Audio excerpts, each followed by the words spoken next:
Hey, this is Royce Hall, your host of the Coffee Dreamin podcast. I'm a Salesforce consultant by day and podcaster by night. And today I'm joined by Amy Oplinger Singh. Amy is in sales, business development, RevOps at DataImporter, and we talk about what it looks like to be in RevOps when you're not a venture-backed company, when you're a small bootstrapped company that's growing. It's a very different environment to be working in RevOps. So we talk about what that looks like, lessons she's learned along the way, and we'll also dive into one of the hot topics of the day in the Salesforce world, Agentforce. Is it coming for our jobs, or is it augmenting and benefiting really strong performers? So stay tuned. I'd love to hear from you. Drop some comments in the comment section below and like and subscribe. Thanks. I'm Royce Hall, your host of the Coffee Dreamin podcast, and I'm pleased to be joined by Amy Oplinger Singh today. Great to have you. Great to be here. Thanks so much for having me on. I'm very excited. Yeah, and Amy, you're with DataImporter, and one thing that people might not know about you, just looking at you, is you're also, I love this, an avid Michael Jackson fan. Yes, anybody that's ever met me in my life, I think, even if it's fleeting, years later they'll say, "Hey, I heard a Michael Jackson song and thought of you." Yes, I have loved Michael Jackson since I was 10 years old, and that won't go away. I won't stop till I get enough. Nice, nice. Well, aside from being an avid Michael Jackson fan, which is very admirable on its own, you're also eyeballs deep in RevOps, and I think that's something that what does that even mean? Because I feel like that's an emerging term. You're in sales, marketing, partnerships. And I know that when we were kind of talking about this idea, you were like, "Hey, can we talk about what it looks like to be in RevOps when you're not like a hoodie bro in a venture backed startup? What does it look like to just be like in a one or two person shop?" So Yeah. I'd love to explore that with you. Yeah, RevOps, I guess, is a new term to me. And it's really, as we talk about it, it's just kind of me doing my job. And I guess if you want to categorize that as RevOps, great. I'm still trying to figure it out at Data Importer or Data Importer, however you'd like to say it. Um, it's just Sam and myself. Sam is the founder, and he used to be a Salesforce consultant and decided to create this product and brought me on board last fall. And so I'm the only employee here in the US. He's out of New Zealand. So between the both of us, we have the whole entire 24 hours covered. Nice. We try to. And so my focus is on bringing awareness to Data Importer to North America, to create partnerships with other SIs and ISVs around being their go-to kind of data tool, doing imports, exports, migrations, org-to-org migrations, whatever it is they want to do. And then with that, sales, obviously, and kind of setting up, building on what Sam has already built as far as process and social media, just everything. And so he's really been kind of awesome at me saying, let's try this, let's try that. And we have a really good synergy going back and forth, trying to figure out what's working in this crazy market right now, the way that it is. And he's really literally open for anything. And so he's like, well, if that doesn't work, let's go try this and let's talk about what might work in the future. And so that's what RevOps is in my world. We're trying to figure out everything. We don't run off of dashboards or anything like that too much. We really just kind of take a look at everything week to week and try to figure out where we can go and where we can build on what we've been doing. Yeah. Well, that's really interesting, and that is very different than like a startup or like a very mature company where it's like okay, like we've got I was just reading something from Salesforce the other day about how they're using agent force internally, and it's been so great because their salespeople can't keep up with the leads that they're getting. They're getting so many that they're crushed by it. So the agents are helping them process that massive amount of leads. I'm like, well, that's nice. Like on the far side of that, of like, hey, we're a small and growing company, is like, okay, how do I turn that volume up so that I can get drowned? Like I'm not there yet, and it's a very different setup. It is, and that's really kind of, you're hitting on exactly where we're at right now and the conversations that we're having. It's like, okay, I've recently said to him, I feel like I'm on a little fishing boat in the middle of the Pacific trying to catch all the fish around me. Okay. So it's very daunting to not be backed by a marketing department and, having all these leads just flying in. It's me. I have to generate the leads. So the Salesforce market is vast. We don't have, like I said, it's just Sam and I figuring this out. And I've seen some great traction with awareness via our social media and me heading out to conferences and things like that. Um, just getting people to understand that we're data importer and not whatever other data product there is, data loader, data loader.io, all of the different same names kind of Mm-hmm. differentiating us. And then just kind of being that one person in a boat. So Sam and I got together and he said, what do you need? What do you need to do this? So now he's going down this rabbit hole of everything that we can automate. And, we had a candid conversation about, hey, what is it that you don't like about your job? And like, do you like the thrill of the hunt or the thrill of the kill type person? And I'm more like the thrill of the kill. The hunt is tiring to me. And I'm just one person. I feel like there is a lot of opportunity and there are so many people to touch, but without all of that huge company backup, it's difficult for one person to kind of make a notch in that, in my opinion. So that's where we're at right now. And, we're not beholden to shareholders. We're not beholden to investors. He's totally bootstrapped this company. And that's a great place to be in, I think, because he can pivot immediately and he Mm-hmm. doesn't have to go and get approvals and things of that nature. So I like that piece of being a small company, even though it is overwhelming, but I feel like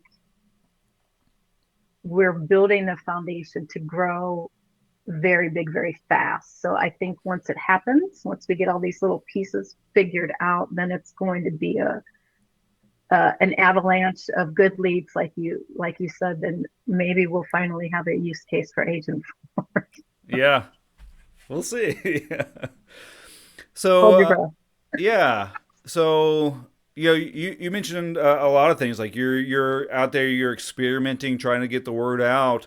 I wonder if you could like tell me what's worked, what's not worked, like share your wisdom. I like to think of my podcast as kind of like uh, learning in public. So some of that is like me sharing my own failures publicly as well. But like if you have anything that you've like picked up along the way, I'd love to hear it. Yeah, so I think that I've been in the ecosystem for 10 years as a consultant first, and the last few years on kind of more like the sales marketing side. And I think that the years that I was a consultant, I mean, it was like the golden age. There were so many projects and so much money flowing that um, you couldn't really keep things straight. It was just a lot going on. I think that's changed in the last couple of years, and money has dried up. Partners have started layoffs and things. The market is far different. So what worked even 3 years ago doesn't work today. And Sam is cognizant of that. I am cognizant of that. And over the last year, I've attended several Salesforce Dreamin events. And I love going to the Dreamin events because there are conversations that happen at those things that you can't get this information reading on LinkedIn or reading somebody's blog or things of that nature. These are real conversations with people in the ecosystem doing the work, and you get the true story, not the social media highlight reel. Mm-hmm. And in those conversations, everybody was struggling. While you feel like it's just you or just your firm, everybody's pivoting and trying to figure out what is going on, what can I do, what is happening. And so I think that the in-person conversations now are far more valuable than they had been in the past. I'm going to say kind of like a bookmark is COVID, that 2020, before and after, True. BC and AC, before Before COVID, COVID. after. Because it was much different. You didn't have to chase things down. I think the sales cycle was much shorter than it is now. So it's a very different market. The positive thing that I see and that I love is that your buyers they have more information than ever. They have more knowledge than ever before you ever get on a call with them. They've already done the research. They don't want to sit through a PowerPoint about your company and what it does before they see if your solution can solve their problem, because they've already done that research. They're Right. not wasting time. So those are some positive changes that I've seen. Yeah. Well, I'll close Ziggy's ears here before the next question here is Agent Force gonna solve all of our problems? Is that going to reignite the market for Salesforce?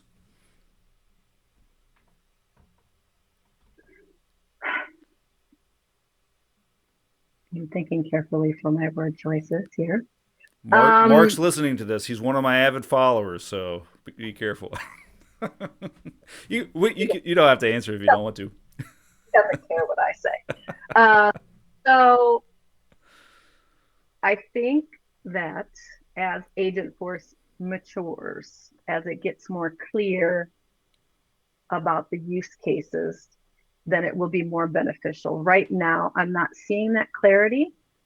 Right now, I think people are inundated by the messaging and not any sort of real use case just yet. And I feel like a lot of customers might feel ignored because they're still struggling with basic problems with Salesforce that have not been addressed, that cannot be addressed by Agentforce, and those are going unanswered. So I don't have a clear comment on if that's going to change anything. I think it's several years away before we see it be common, but there are a lot of basic sales and service cloud issues that have been the issue for 10 years now that really should be addressed over the next thing, shiny thing. That's my personal opinion. Yeah. Not representative employer necessarily, but Sure. Amy Oplinger's opinion.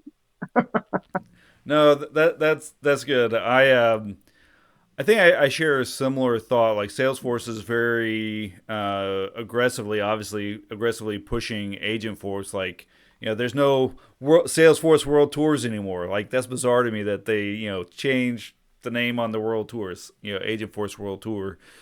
Yeah, So they're obviously pitching into it. Like I just feel like currently it is a technology looking for a problem. Like the correct. tech is incredible. And I use GPT and other AI tools all the time. But when you talk to Salesforce users, they're like, "Oh, so like it can like go and send that email for me." I'm well, like it can, but so can just about everything that came before that. So it's Right. like you don't necessarily need Agentforce for a lot of things that people are struggling with right now. It's more like just your classic like RPA, like just set up any of the bots, any of the things to Apex Trigger or Flow to kick off and do that. So I feel like there's still a lot of development going on. Like, okay, what do we? I think as much as anything is like vision casting. Like, okay, what can this really do? Like, what can it actually do for us on the grand scale? And not everybody's having the Salesforce problem of drowning in leads. So like, what else is there? And, to be fair, I think also the kind of elephant in the room is that a lot of people have lost their jobs over the past couple of years. And you're constantly seeing, AI is going to take your job, AI is going to do this. And the CEOs are out here pumping their fists saying, yay, I can replace my workforce with AI. And so, why would that make me want to implement that into my org if it's going to, the goal is to kind of outsource me if I'm an admin, you know what I mean? Yeah. So I there's like this disconnect with the marketing and the shininess of all of that and how it's going to do all these great things for you, but then the fear of the actual human that's saying, wait a minute, I'm not trying to get rid of myself here by automating my whole entire job. So Right. I think Yeah. there's a lot of fear right now, and rightfully so, in my opinion. Yeah, I agree with that as well. And like I know I've seen that in some of the clients that I work with where you like, you look at the admin and he's like deer in the headlights, like it can do what? Like, okay. So like you Yeah. almost feel like the marketing is like, well, I'm not talking to you, am I? Like cuz I'm trying to replace you. Like I'm talking to the person that writes the paychecks. So like I feel like there's some of that which is, there's definitely been an undercurrent of like the eroding ohana. I think we've seen that a lot in like the past year. It's just like, hey, where's the family? Like, I feel like I've been kicked out of the family here. Like, we're no, there's a different family that I'm not a part of or something. So there's that. I think the flip side of that is, uh, I was doing a project, just like a little side project for myself, my own personal gratification on Google Colab, and Mhm. I'm not a developer, but like it was developing this Python code, and I can get it to run on my computer. It's really cool. I'm like, wow, this is advanced. But you know what happened is it didn't always work, and it needed Yeah. tweaking. And I'm like, okay, here's the crux of the issue is we've got this new awesome tech, but is a CEO going to say, I don't need an admin anymore because you know, I'm going to go through all the iterations of the agent and I'm going to spend 5 hours hammering out this agent? Yeah, probably not. Like they probably want somebody who knows how to do that to do that for them. So I think that there's definitely the scary side of like you hear, oh, we don't need to hire engineers anymore. I mean, Mark Benioff has said that. Like, we're not hiring engineers. We're just hiring more salespeople. Like, really? Like, okay. Uh, that's scary, but also on the other side is like, hey, Mark isn't gonna go and make these agents. He's gonna go tell people to make them for him. Like he doesn't have the time to go be the admin himself now. So I do feel like there's still opening and like a way forward for the admins because if you're the CEO, if you're the owner of a corporation, large or small, like you don't want to be the one that's hands on all this stuff all the time. You want somebody else to Right. be in the line of fire with you there. So Yeah, two and it sides. might be a case of, maybe when it's being sold, maybe that's not quite a point that's made, which Yeah. wouldn't shock me. Like it's just fully autonomous, and you're never going to have to do anything. Which, you know, those of us who've worked on the platform, we all know that that's never been the case for anything on Salesforce. So, uh, Yeah. that's a whole other kind of ball of worms there.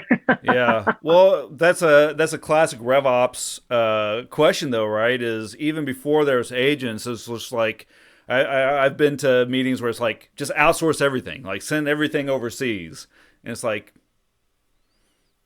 okay, like is that what we do? Like, do we outsource it to the cheapest person that has developer in their title? Like, is that actually? going to help us or not? So I feel like there's, that's kind of a classic question is like, okay, does outsourcing this to an AI agent? I mean, Yeah. have you ever like used an AI for anything and you're like, oh, they just made that up, or like that's about 80% right? Like if you use it to write a document, you're like, I mean, you're like yeah, sure. They're like that's 80 to 90%. Like, So I is use that good? ChatGPT every day, and I have named him Colin, and I have chosen a nice voice for him, which I've learned is an Australian accent. So in my mind, I have this like conversation like when I'm cooking, this like not work related, but just general conversations. And I find it interesting how quickly it can just be kind of, oh, you're right about everything, Amy. You've done everything perfectly right. Everyone else is wrong. You know what I mean? And it's ridiculous to the point where I had to instruct it, hey, stop kissing my butt all the time. Be honest, be true, and I don't need all of the platitudes, right? And so it does change that, but I can see how like somebody might get enthralled by that and not do their due diligence. It seems like in the past, I would say a couple months, it's like making things up more, and I have to really treat it like a work partner. I treat it like Yeah. somebody I'm checking, not somebody that's right about everything. It helps me do things faster, but it's an iteration. It's a very long process, and I never take its first result ever. Mm-hmm. And I think that that's where the value of me comes in and my brain and my experience. And I think that's what is going to happen in the ecosystem with Agentforce if they can figure out how to market that to say, okay, this is something it's going to help you do your job better and not necessarily like automate you out of it. Right. I think that's the piece that would make me feel better about using it in my org and things of that nature, if I had a use case for it. So Yeah. I agree. I definitely agree with that. I had a experience just earlier. It's either this week or last week. I have a dishwasher that's on the fritz, and I'm trying to repair it. And the company sent me the piece that is correct on paper, uh, but it is definitely not correct. I needed a left-handed, a reverse-threaded screw. That's it. That was like the linchpin, and I could not get it. And I called into support, and they're like, "Well, that's it." I'm like, "It is definitely not it. I will tell you, it's not possible to screw this thing in. Like, I can send you a video if you want. And so like I'm calling around to other part suppliers, like, "Hey, can you tell me this?" And I came across one that was a phone system, and it had a agent that you could talk to. And so I'm like talking, and it's like, "Okay, it looks like you need this part." I'm like, "Nope, definitely not it." And they're like, "Well, this is the part that goes with it." I'm like, "Can I talk to somebody?" And it said, there is no person in the system. You can only talk to automated. I'm like, and it said, "But I know everything that a person would." I'm like, "No, because your documentation is wrong." mm-hmm. I'm like, "What about that?" Like, and like, I ended up not doing business with them because I'm like, there's no way for me to get a resolution with that company. It's not possible. If there's no human in the mix, that bot is just out there giving false information and cutting off possibilities. So it's like, Poor I, user experience. yeah, I was very upset about it. So like, I had to, do the good old fashioned Google research. That's Yeah, old fashioned these days. back in And the old days. exactly. And like I managed to find like one or two traces of information where people like, this is a left-handed version. I'm like, oh, thank goodness. So like Yeah, I'm going back and I'm like updating everybody like reviews. I'm like, this is it. This is the one. You know. I do But like research. that, I think that illustrates it. I add Reddit to everything when I'm Googling.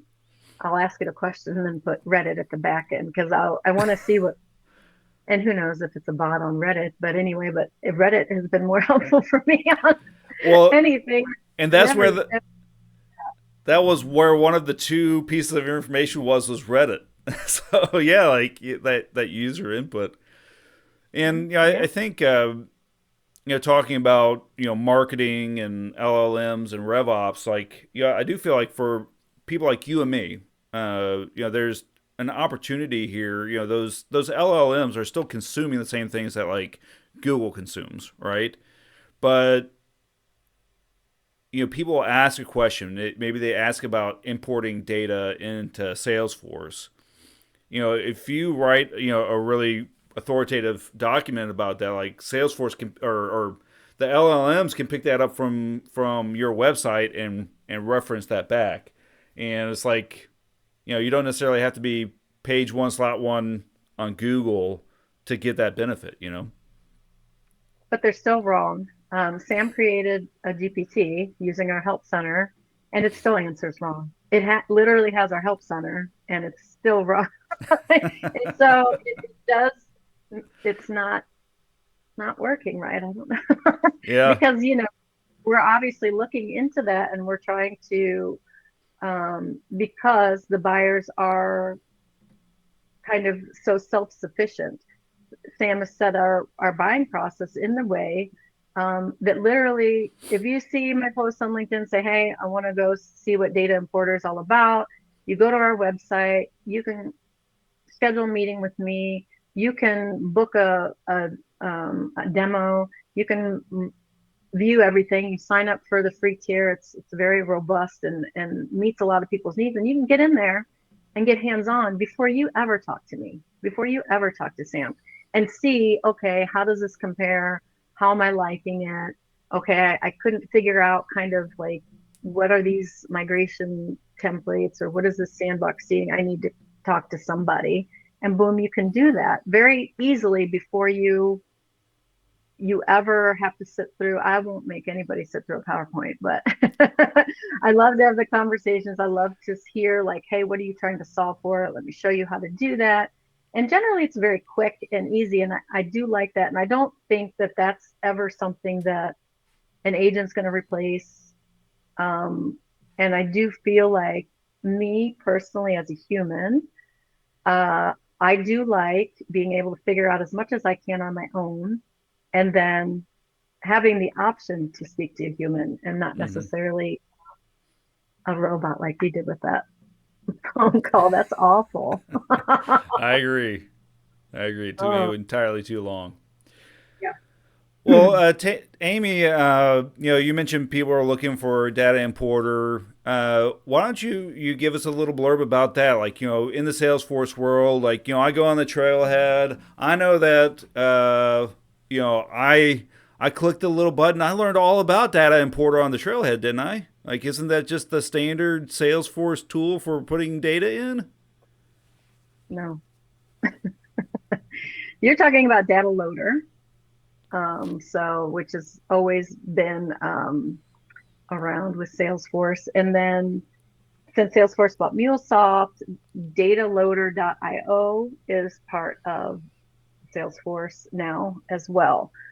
Um, and those were the two products that I used as a consultant in all my years whenever I had to do any sort of importing or anything with a spreadsheet, and I hated it every step of the way because I'm not a spreadsheet girly and I don't know all the fun tricks about that and data manipulation and things like that. So when I first met Sam last fall, I did what I do as a consumer. I went on the website and I tried to figure it out myself. And I thought, wow, this is super easy. If I can do it, then anybody can do that. I could certainly like sell this and evangelize this because I thought it was very easy and robust. So, um, importing, exporting, a big chunk of our customers do Salesforce to Salesforce migrations. If you're moving from Sales Cloud to FSC, that sort of thing. So it really cuts down on the need for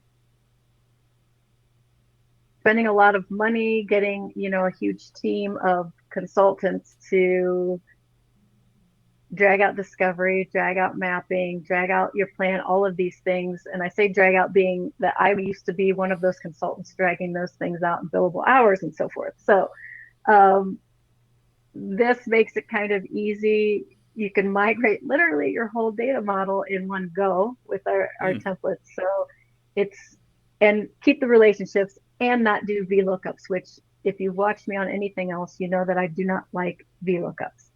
I can never figure them out. They never stayed in my brain how to do them. So like I said, I'm not an Excel girly, but it was just easy for me to use. So I like being positive about where I work and being genuine. I think anybody that knows me, I don't like to be a fake person. I like to be authentic, and this allows me that luxury because I truly do see the benefit of the product. I truly understand, being a former consultant, that your data migration or your data projects aren't going on constantly. Hmm. And so it's not like a high pressure sell. It is literally, hey, this is the product. If you think it would be worthwhile, check it out. Let me know, give me a call, or you can just go on the website and do it all yourself. I mean, that's literally kind of laid back, how laid back it is. So That's how great. easy it is. Uh, So, how do people find you then? How do somebody's listening to this and say that's what I was looking for? How do they reach out to you, Amy? well, they can find me on LinkedIn. They can email me. They can go to dataimporter.io and book right there with me. It's super easy. I'm not one to be hard to find, actually. Good. Well, and we'll put your contact information on this YouTube video as well, so people can find it there, and you can help them with Data Importer directly. Yes, if anybody's going to be at Mile High Dreamin' in Denver at the end of the month, I will be there. Well, Amy, it's been a pleasure speaking with you. Thanks for joining me today. Thanks for having me, guys.